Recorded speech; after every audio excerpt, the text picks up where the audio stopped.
Bon les amis, voici en deux parties ma critique en short 100% spoiler de Beastars dernière saison, pardon.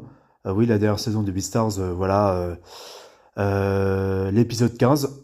Bah, beaucoup de choses à dire. Déjà c'est toujours pareil, hein, les flashbacks sont en 2D pour l'animation et sont nettement plus proches que de ce qui a été fait dans le manga, hein, quand on voit quand on voit les chara design, même par rapport aux openings et aux endings.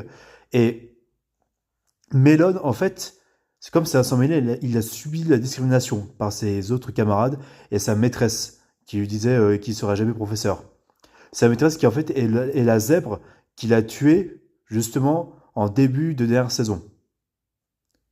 Donc c'est lui le responsable et donc c'est parce que sa maîtresse l'avait discriminé. Le coup où en fait t'as Melon qui pète un câble, qui a deux doigts de bouffer Haru, et Haru qui se doute un peu, attends, vous êtes un herbivore, un carnivore. Et en fait, le truc, c'est que t'as Melon qui se plante sur la jambe pour te montrer la dinguerie du truc, tu vois. J'étais choqué. Je pense qu'Haru, elle a des soupçons par rapport à Melon, et c'est pour ça qu'indirectement, elle vient voir Legoshi dans cette relation je t'aime moi non plus entre les deux, où en fait, elle essaie de lui dire indirectement, j'ai besoin de ton aide, il y a un mec qui a voulu me faire la peau. Mais ils vont jamais se le dire directement. Et en gros, voilà, t'as Higuchi qui se dit, ah, c'est quoi cette odeur, Serette, c'est quoi ça? Et le twist final, où c'est la mare de sang, tu vois, dans le lit de Legoshi. Mais franchement, ça promet du lourd.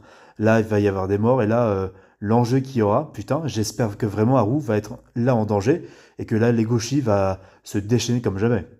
Parce que là, mon gars, là, ce qui se prépare, c'est des jeux de manipulation, c'est des chantages de toutes sortes de la part de Melon.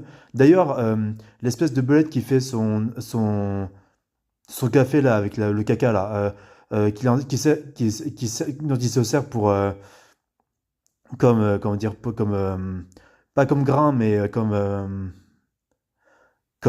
utilisation, de terre.